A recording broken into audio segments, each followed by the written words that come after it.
कल हमने आप लोगों को बताया था ग्लोब के बारे में, है ना। उसमें नॉर्थ पोल बताया था, साउथ पोल बताया था। इसमें कुछ चीज़ें और समझ लेते हैं। इसमें सीधी सीधी लाइंस जो हैं, ये दिख रही हैं आपको, इनको हम कहते हैं लॉन्गिट्यूड्स, यानी देशांतर। और इसमें जो ऐसी ऐसी लाइंस हैं इस तरीके से पैरेलल एक दूसरे के, इन्हें कहते हैं अक्षांश, यानी लैटिट्यूड्स। ठीक है। अब एक चीज़ समझने की है, एक आप सिंपल समझ सकते हैं कि एक व्यक्ति मोटरसाइकिल पे बैठा है और एक उसके पीछे बैठा है। दूसरा पीछे वाला व्यक्ति एक बोतल में से पानी नीचे गिरा रहा है और मोटरसाइकिल चलती जा रही है। अगर मोटरसाइकिल ए पॉइंट से बी पॉइंट की तरफ जा रही है तो पानी की धार आपकी बी पॉइंट से ए पॉइंट की तरफ पीछे जाएगी।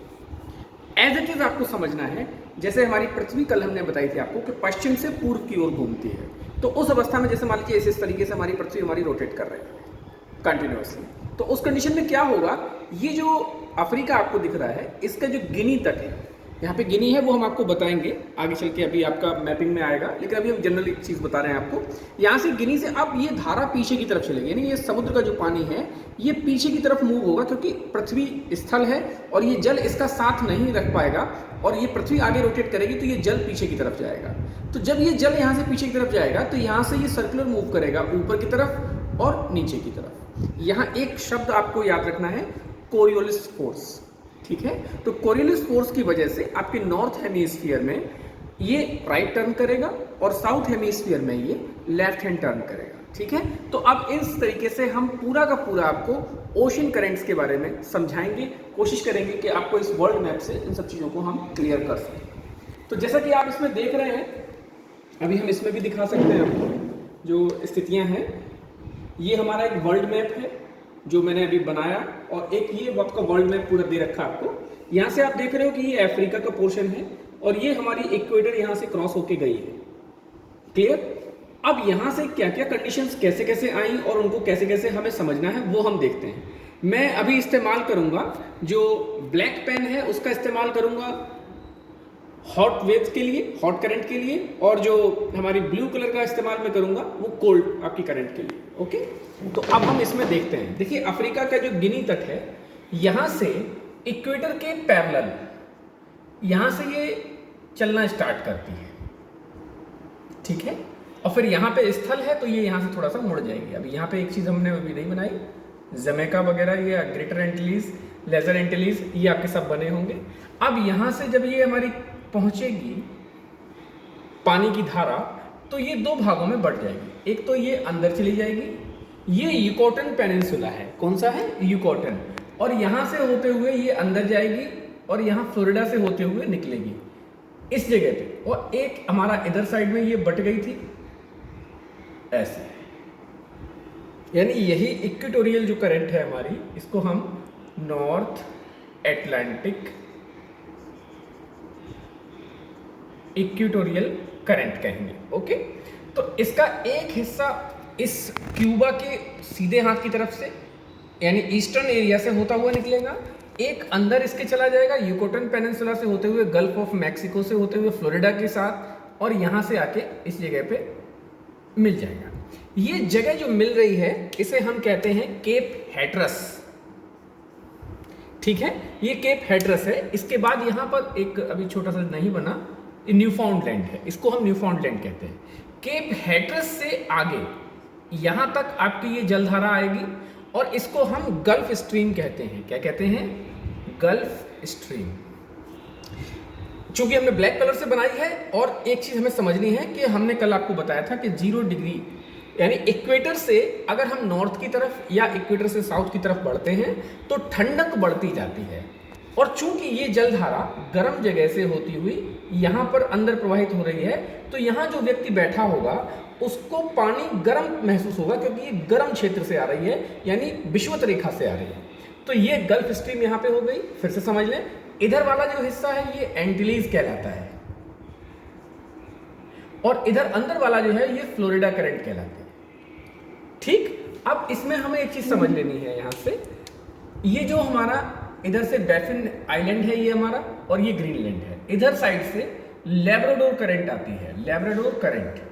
ठीक है। इसका नाम है लैब्राडोर करंट। और इधर साइड से पूर्वी ग्रीनलैंड करंट आती है, यानी ईस्ट ग्रीनलैंड करंट। ये दोनों यहाँ पर आकर इस जगह पर मिल जाती हैं। लगभग ये 45 डिग्री नॉर्थ पड़ता है आपका, 45 डिग्री नॉर्थ, इसके अप्रॉक्स यहाँ पर आकर ये मिल जाता है। अब यहाँ पर आपको एक चीज़ समझ लेनी है कि यहाँ पर दो बैंक है। बैंक जहाँ पर मत्स्य पालन होता है, मछली पकड़ी जाती है, क्योंकि यहाँ पर एक फॉग भी जनरेट हो जाता है, क्योंकि ये ठंडी धारा है, ये गर्म धारा है, और ये दोनों आपस में मिलती है तो यहाँ फॉग जनरेट होता है और मछली यहाँ पे पाई जाती हैं बहुत सारी, और यहाँ पे मारी जाती है। यहाँ पे एक ग्रैंड बैंक है और एक जॉर्ज बैंक है। अब ये आपसे प्रश्न पूछा जा सकता है कि ग्रैंड बैंक और जॉर्ज बैंक कहाँ पे है? तो ये न्यूफाउंडलैंड, अमेरिका के बगल में जो न्यूफाउंडलैंड है ईस्ट में, इसी के पास समुद्र में ये हमारा ग्रैंड बैंक और जॉर्ज बैंक पाए जाते हैं। अब ये सब आपका जब मिल गया तो इसकी एक सीरीज ये आगे बढ़ जाती है और इसकी स्पीड कुछ स्लो हो जाती है। जो गल्फ स्ट्रीम थी केप हैटरस से लेके न्यूफाउंडलैंड तक, इसकी स्पीड ज़्यादा होती है और इसके बाद ये स्पीड इसकी थोड़ी सी स्लो हो जाती है, इसलिए इसको हम नॉर्थ अटलांटिक ड्रिफ्ट कहते हैं। ओके, अब यहाँ से जो पोर्शन है ये ऐसे करके हमारा पहुँच जाएगा और ये नॉर्वे की साइड में पहुँच जाएगा, यहाँ से ऐसे। यहीं पर मरमस्क नाम का एक पोर्ट है रशिया का, जो कि हमेशा हर मौसम में खुला रहता है। क्यों? क्योंकि यही नॉर्थ अटलांटिक ड्रिफ्ट यही आगे पहुंचकर नॉर्वेजियन करंट में बदल जाता है। नॉर्वेजियन, ठीक है। इसी का एक हिस्सा यहां से ऐसे टूटकर और इधर साइड में ये आइसलैंड है आपका, और यहां आइसलैंड से होता हुआ इसमें मिल जाता है और इसको हम इरमिंगर करंट कहते हैं। क्या कहते हैं? इरमिंगर। हम अभी लिख के भी दिखाएंगे आपको, तो अब इस चीज को आपको पहले समझ लेना है। एक हिस्सा जो वेस्ट विंड, जो नॉर्थ अटलांटिक ड्रिफ्ट है, ये हिस्सा सीधा चला गया, इसका एक हिस्सा नॉर्वेजियन हो गया, एक हो गया इरमिंगर, और एक हिस्सा इसका ऊपर से नीचे की तरफ यहां से बढ़ने लगता है ऐसे। चूंकि यहां पर कैनरी आइलैंड्स है, कैनरी, तो इसलिए ये धारा कैनरी धारा है। हमने आपके ब्लू कलर से बनाया है, इसका मतलब ये ठंडी धारा है। ये ठंडी क्यों है? ठंडा या गर्म जो भी होता है वो कंपैरेटिव होता है, यानी एक जगह के सापेक्ष दूसरी चीज ठंडी है या गर्म है ऐसा महसूस होता है। तो ऊपर से चूंकि ये उच्च अक्षांश से निम्न अक्षांश यानी विषुवत रेखा की तरफ आ रही है, इसलिए यहाँ पर रहने वाले लोग जो कि गर्मी में ऑलरेडी हैं, उनको ये धारा ठंडी महसूस होगी, इसलिए इस कैनरी करंट को हम ठंडी धारा कहते हैं, ठीक है। और यहाँ आकर फिर से ये नॉर्थ अटलांटिक हमारी करंट में मिल जाएगी और ये सिस्टम हमारा इस तरह से चलता रहेगा लगातार कंटिन्यूसली। ओके, एक बार फिर से देखते हैं। इक्वेटोरियल करंट हमारे यहाँ से गई, यहाँ से ये आगे पहुंची क्यूबा के पास से एंटीलीज करके ये राइट साइड पे यानी पूरब से हो गई, ये अंदर गल्फ ऑफ मैक्सिको से जाती हुई फ्लोरिडा करंट में कन्वर्ट हुई, केप हैटरस पे जाके दोनों मिल गई, दोनों मिलकर केप हैटरस से लेके न्यूफाउंडलैंड तक गल्फ स्ट्रीम कहलाई। गल्फ स्ट्रीम के आगे यहाँ से लेब्राडोर मिल गई, यहाँ से ईस्ट ग्रीनलैंड करंट इसको कहेंगे, ये मिल गई। ये दोनों ही ठंडी हैं क्योंकि आप जान रहे हैं कि ऊपर साइड से आ रही हैं, साइबेरियन एरिया है और यहाँ पर इस तरीके से हमारा बर्फ जमी रहती है जिससे कि वो पिघलती है और उसका ठंडा एरिया, ठंडा पानी यहाँ पे आ जाता है। दोनों मिल जाती है। उसके बाद नॉर्थ अटलांटिक ड्रिफ्ट हो गया, इसका एक हिस्सा इरमिंगर करंट ये आइसलैंड के पश्चिमी सिरे से होते हुए यहाँ पे मिल जाती है। एक सिरा इसका आगे चला जाता है नॉर्वेजियन, ये चूंकि गर्म धारा है और इसका कुछ हिस्सा यहाँ तक पहुँच जाता है। इसको हम ब्लू से नहीं करेंगे, इसको हम ब्लैक से ही कर दे रहे हैं। यहाँ पे पहुँच जाता है क्योंकि यहाँ पर पहले से ही ठंडा पानी था और ये गर्म भी पहुँच जाता है। तो यहाँ पर भी एक डागर बैंक है, इसको हम लिख दे रहे हैं डागर बैंक, ठीक है। ये ब्रिटेन के जस्ट आगे पड़ता है, ये आपको याद रखना है। यहाँ पर भी मत्स्यन होता है, ये आपको याद रखना है। अब ये नॉर्थ का हो गया, अब हम साउथ की बात करते हैं। यहाँ एक चीज़ और समझ लें, चूंकि यहाँ से ये धारा जाती है नॉर्थ अटलांटिक इक्वेटोरियल करंट, और तो टकराने के बाद एक इसकी अपोजिट डायरेक्शन में एक करंट और चलती है जिसे काउंटर करंट कहते हैं। काउंटर करंट का मतलब है कि इसी की प्रतिधारा है ये, अर्थात जो उत्तरी अटलांटिक की करंट थी इसकी ही प्रतिधारा ये आपकी यहाँ पे होती है। अब चूंकि उत्तरी वाले की बात कर ली, अब हम दक्षिणी वाले की बात करते हैं। इसी तरीके से चूंकि पृथ्वी हमारी पश्चिम से पूरब घूम रही है तो ये पानी हमारा इस दिशा में चलेगा और धीरे धीरे चूंकि यहाँ जमीन है तो ऊपर चढ़ नहीं सकता, नीचे ये मुड़ जाएगा। और इस तरीके से इसको हम ब्राजीलियन करंट कहते हैं। क्या कहते हैं? Brazilian current.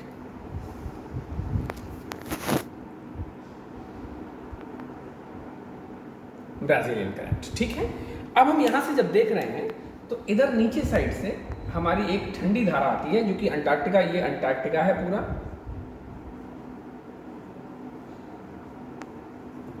तो नीचे से जो धारा आती है, यहाँ पे एक फॉकलैंड आइलैंड है, यहाँ पर आकर ये दोनों धाराएं आपकी मिल जाती हैं। तो इस वाली को हम फॉकलैंड करंट कहते हैं। और ये फॉकलैंड करंट और ब्राजीलियन करंट आपकी दोनों मिल जाती हैं और यहाँ पर भी फॉग जनरेट होता है और इस तरीके से यहाँ पर भी मछली पालन किया जाता है। यहाँ पर ये टिएरा डेल फ्यूगो आपका जो है साउथ अमेरिका का पोर्शन, इसी के पास में ये एरिया आपका पड़ता है। इसके बाद जो अंटार्कटिका सर्कुलर करंट आपकी है, इसी का एक स्ट्रीम अपवर्ड्स चली जाती है, इसे बेंगुला करंट कहते हैं। क्या कहते हैं? हम हिंदी में लिख दे रहे हैं बेंगुला। चूंकि ये अंटार्कटिका साइड से आ रही है इसलिए ये ठंडी होगी, ये हमने इसीलिए ब्लू कलर की बनाई है, बेंगुला करंट है। और यही आगे जाके फिर से इसमें साउथ अटलांटिक इक्वेटोरियल करंट में जाके मिल जाती है, इसमें ये मिक्स हो जाती है। क्लियर? तो ये हमने अभी आपको अटलांटिक ओशन की करंट्स बताई हैं, नॉर्थ की और साउथ की। अब हम बात करते हैं इधर हिंद महासागर की, यानी इंडियन ओशन की। इंडियन ओशन में थोड़ा सा कॉम्प्लिकेशन है, वो इसलिए है क्योंकि ये समर में अलग कंडीशन है और विंटर में अलग कंडीशन है। ऐसा क्यों है वो भी आप समझ लेंगे, मैं बता दूंगा आपको। लेकिन अभी हम समर की बात कर रहे हैं, ठीक है। अगर हम समर की कंडीशन देखते हैं तो वही आपको पश्चिमी मानसून अपना पता होगा। सबसे पहले की कंडीशन क्या होगी? आपका ये जो करंट है वो इस दिशा में जाता जाएगा, सोमालिया के पास जाके, अब चूंकि जगह नहीं है तो ये इधर साइड में मुड़ गया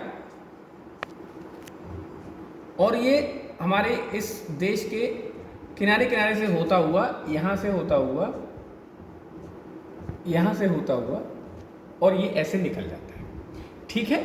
तो ये सोमालियन करंट आपकी हो जाएगी।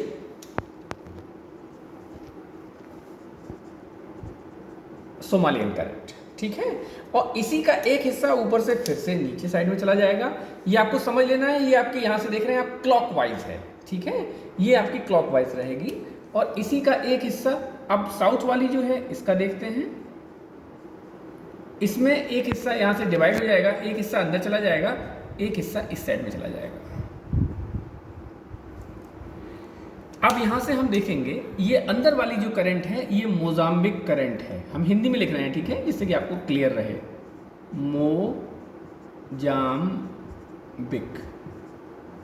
मोजाम्बिक धारा है और ये मालागासी धारा है,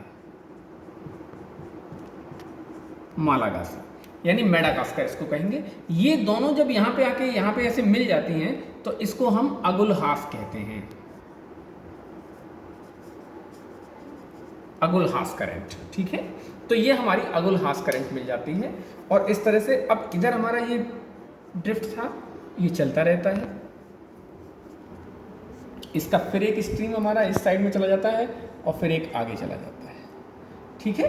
तो यहाँ से हमें फिर इस चीज़ को समझ लेना है। यहाँ पे अभी हमने जो बात की थी समर की थी, अब हम विंटर की बात जब करेंगे तो यही हमारा शिफ्ट मकर रेखा की तरफ हो जाएगा, जिसकी वजह से ये जो काउंटर इक्वेटोरियल करंट हमारी जो है वो सिर्फ दिखाई देने लगेगी हमको विंटर सीजन में।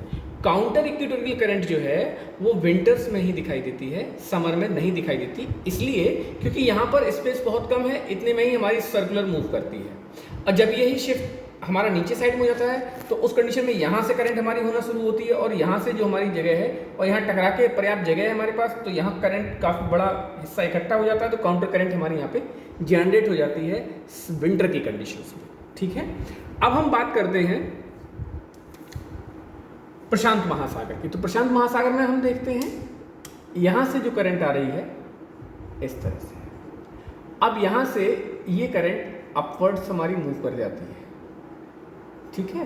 तो यहाँ पे जो अपवर्ड्स मूव करेगी तो इस करंट को हम गर्म चूंकि धारा है तो इसको हम कहते हैं क्यूरोशियो या सुशिमा, TSHU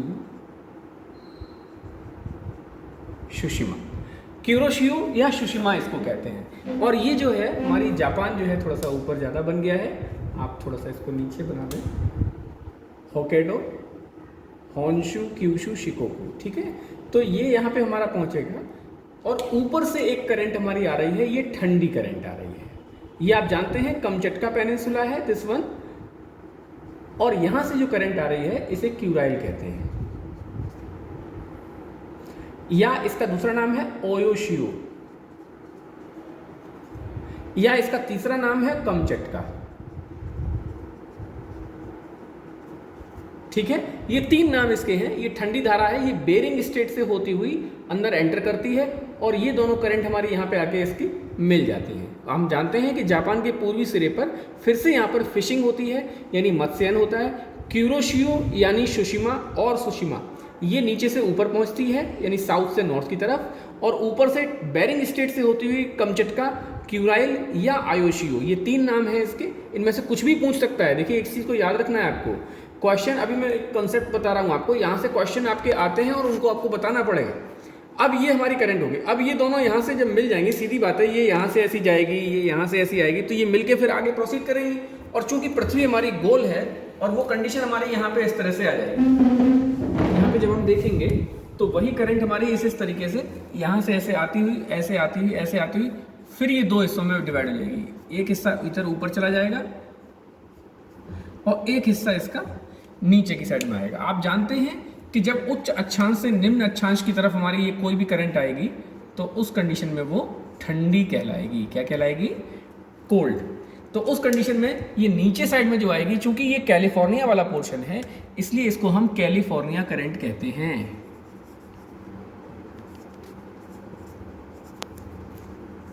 ठीक है, ये ठंडी है क्योंकि उच्च अक्षांश से हमारे इक्वेटर की तरफ आ रही है। इक्वेटर की तरफ आ रही है तो यहाँ पे लोग जो गर्म होंगे उनको ये धारा ठंडी लगेगी।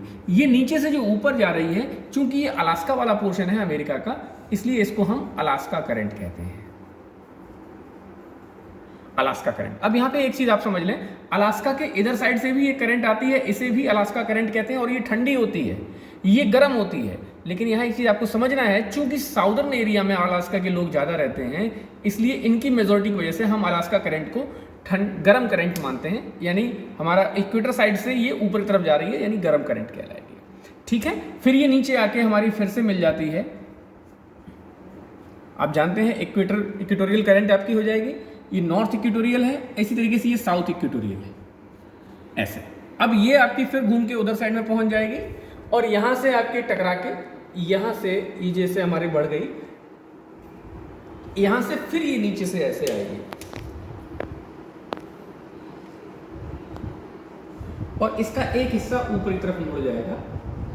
यहां पर इस जगह पर ये पेरू है, चूंकि पेरू के तट पर ये धारा पहुंचती है, इसलिए इसको हम पेरू करंट कहते हैं। ये कौन सी हो गई? Peru current. और चूंकि हमने ब्लू कलर से बनाई है और आप ये समझ भी रहे हैं कि अंटार्कटिका की तरफ से हमारे इक्वेटर की तरफ जा रही है, इसका मतलब ये धारा हमारी ठंडी धारा होगी, पेरू करंट होगी।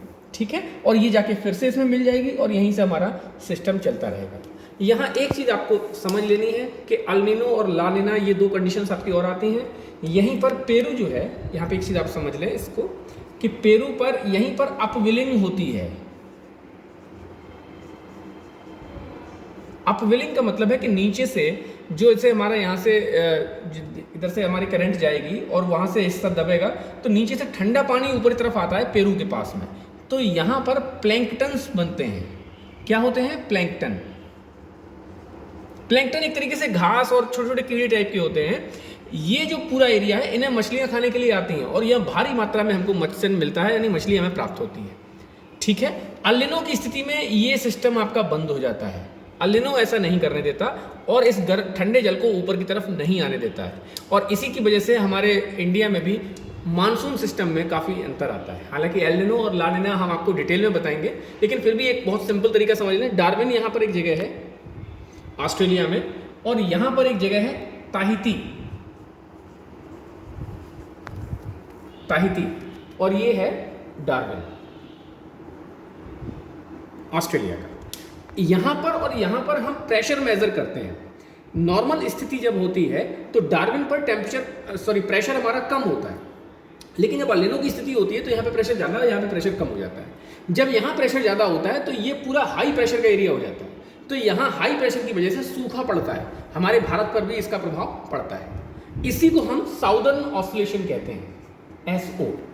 ठीक है, ये डार्विन, याद रखिएगा ये प्रश्न पूछा जा सकता है कि किन किन के बीच में होता है इसका प्रेशर डिफरेंस, हम देखते हैं। तो डार्विन ऑस्ट्रेलिया का और ताहिती आइलैंड हमारा पड़ता है। ये अगर हम देखेंगे तो काफ़ी पीछे पड़ेगा, लगभग 148 के वेस्ट में ये पड़ेगा, और ये उतना ही लगभग आगे पड़ता है।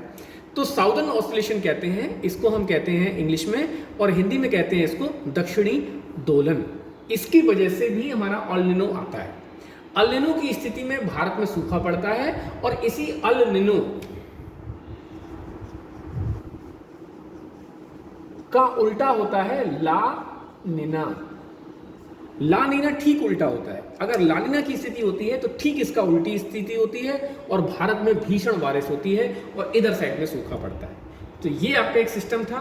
हम एक बार इसको फिर से समझा दे रहे हैं, एक बार हम इसको फिर से देख ले रहे हैं, इस वाले मैप पे भी देख लेते हैं। ये इक्वेटर है, इक्वेटर से होती हुई यहाँ से इक्वेटोरियल करंट आएगी, ये यहाँ से ऐसे पहुंची, ये क्यूबा के पास में बाहर साइड में, इधर पश्चिमी पूर्वी साइड से ये एंटिलीज पहुंचेगी, ये अंदर युकाटन पेनिनसुला से होती हुई गल्फ ऑफ मैक्सिको में जाएगी, और ये फ्लोरिडा करंट से होती हुई यहाँ से, ये केप हैट्रस है, ये निकला उठा हुआ ऐसा आप देख रहे होंगे इस जगह पे पर्टिकुलर, ये केप हैट्रस है।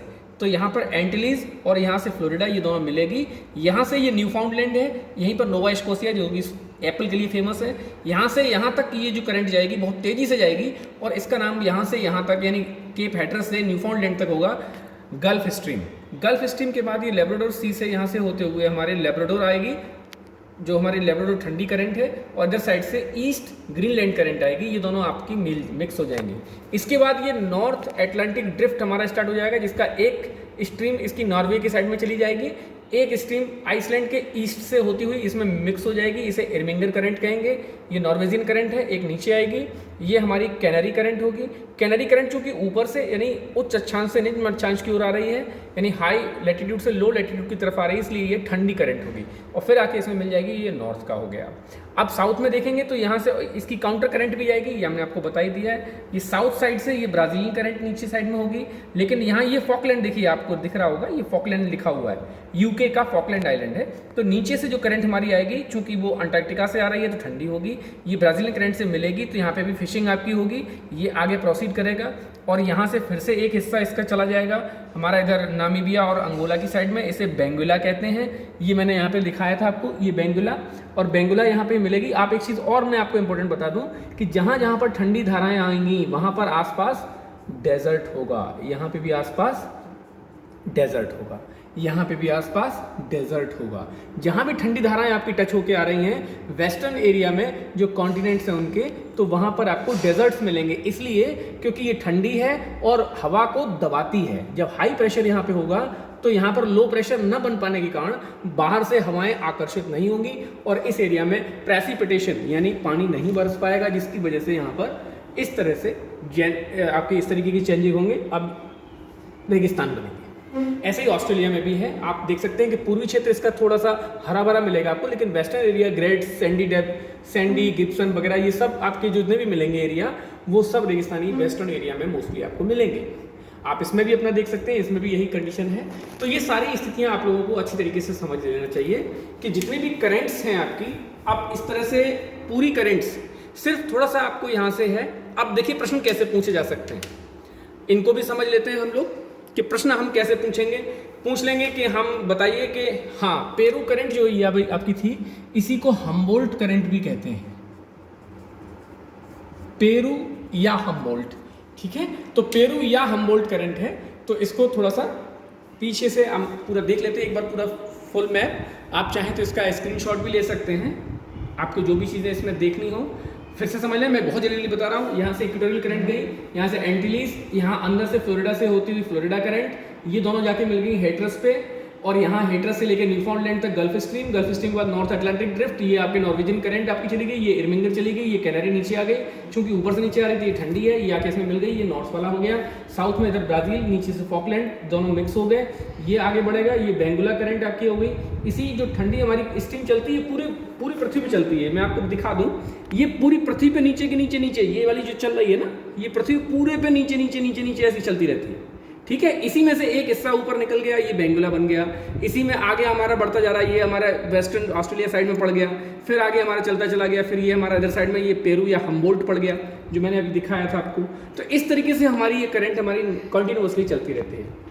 सिर्फ हिंद महासागर में यहाँ पे आपको कंडीशन एक चीज़ समझ लेनी है कि यहाँ पे समर और विंटर में दोनों में कंडीशंस बदल जाती है। यहाँ पे समर की कंडीशन में ये स्थिति होती है, विंटर में चूंकि ये पूरा शिफ्टिंग मकर की साइड में रेखा में हो जाता है, इसलिए यहाँ पर काउंटर इक्वेटोरियल करंट भी हमें प्राप्त हो जाती है, ठीक है सर। और इसके बाद ये अपोजिट डायरेक्शन में आपका मूव करने लगती है। यहाँ पे है आपकी क्लॉकवाइज, तो वहाँ पे हो जाएगा एंटी क्लॉकवाइज आपकी कंडीशंस यहाँ पे जनरेट होती है। इसके बाद हम फिर इसमें आएंगे, ये नीचे से ऊपर जो हमारी जा रही है जापान साइड में, ये क्यूरोशियो या इसका नाम सुशिमा है। ऊपर से जो ठंडी करंट आ रही है उसका नाम क्यूराइल है। देखिए बहुत कंफ्यूजन होता है, क्यूरोशियो क्यूराइल, इनमें कंफ्यूजन कई सालों तक लोगों को रहता है, इसलिए आप इस चीज को याद रखिएगा। क्यूराइल या आयोशियो या कमचटका, चूंकि कमचटका पेनिनसुला साइड से है तो इसका नाम ये 3 है, इसके 2 नाम है, क्यूरोशियो या सुशिमा। तो यहाँ पर ये जहाँ पे मिलेगी, यहाँ पर भी आपके जहाँ जहाँ ठंडी और गर्म जलधाराएं मिलती हैं वहाँ पर फिशिंग की जाती है। वहाँ पे फिशिंग के लिए बहुत ही उपयुक्त जलवायु होती है, उपयुक्त कंडीशंस होती हैं, तो यहाँ पर फिशिंग होगी। फिर ये करंट हमारी आगे बढ़ेगी और यहाँ से देख के आके फिर ये 2 हिस्सों में यहाँ से टूट जाएगी कैलिफोर्निया, क्योंकि पृथ्वी जैसी गोल है, मैंने अभी दिखाया था आपको इस तरीके से। यहाँ से जैसे मान लीजिए आप आगे चलेंगे तो यहाँ से ये करंट हमारी यहाँ से चलेगी और यहाँ से जाके फिर ये देखिए कैलिफोर्निया साइड में पहुँचेगी, तो वो ये कैलिफोर्निया में पहुँच रही है। और यहाँ पे एक करंट ऊपर चली जाएगी अलास्का साइड में, तो अलास्का करंट साउथ में कैलिफोर्निया साइड में आ जाएगी, तो कैलिफोर्निया करंट चूंकि उच्च अक्षांश से निम्न की ओर जा रही है तो ये ठंडी हो गई, चूंकि नीचे से ऊपर जा रही है तो ये गर्म हो गई। तो इस तरीके से हमारी करंट्स हैं। अब करंट आपको क्वेश्चन पूछ लिया जाएगा सीधा कि क्यूराइल करंट है कैसी, ठंडी है कि गर्म, ये बताना है आपको। या 4 करंट्स आपको दी होंगी, उन 4 करंट्स में से एक गर्म है, कौन सी गर्म है वो आपको बतानी है। या और दूसरे घुमा के क्वेश्चन पूछ सकता है कि अच्छा एक चीज़ और मैं आपको बता दूं, यहाँ पे थोड़ा सा जानकारी के लिए है, ये करंट जो आपकी फ्लो हो रही है इसके बीच में यहाँ पे जो बर्मुडा ट्रायंगल आप लोगों ने शायद इससे पहले सर्च कभी किया भी होगा, ये जो एरिया है ये सारगैसो सी इसको कहते हैं, ठीक है। ये ऐसा सी है विदाउट बाउंड्रीज कहलाता है, यानी इसकी कोई स्थलीय बाउंड्री नहीं है, बल्कि इसके चारों तरफ धाराएं घूमती हैं, कोई जमीन नहीं है, लेकिन फिर भी ये चारों तरफ से घिरा हुआ है इन जलधाराओं से। यानी यहाँ से ये गल्फ स्ट्रीम से, यहाँ से नॉर्थ अटलांटिक ड्रिफ्ट, यहाँ से करारी, यहाँ से इक्वेटोरियल, इन सब से ये चारों तरफ से घिरा हुआ है। ये सारगैसो सी है, ये एक तरीके से रुका हुआ एरिया है और यहाँ पे इंसुलेशन पड़ता है, क्योंकि पानी इधर उधर जाता नहीं है, तो यहाँ पर सेरेनिटी बढ़ जाती है, ठीक है। तो ये सारी स्थितियाँ थी आपकी ओशन करेंट्स की, और इन सब चीज़ों से आप समझ सकते हैं। अब हालांकि मैंने अभी इसको स्टार्टिंग में बता दिया आपको, अब मैं आपको नेक्स्ट जो टॉपिक बताऊंगा उस टॉपिक में अब मैं एक एक करके सारी चीज़ें क्लियर करूंगा कि कौन कौन से आपके कॉन्टिनेंट हैं, कौन कौन सी नदियां हैं, कौन कौन से पहाड़ हैं, कौन कौन सी हवाएं हैं, किस किस तरीके से वर्क करती है, कौन कौन सी जगह हैं, एक एक करके आप समझते जाइए। बस इसको लाइक और सब्सक्राइब करते रहिए, जिससे कि आप लोगों को और बेहतर वीडियो बनाने का मुझे इंस्पिरेशन मिलता रहे। Thank you.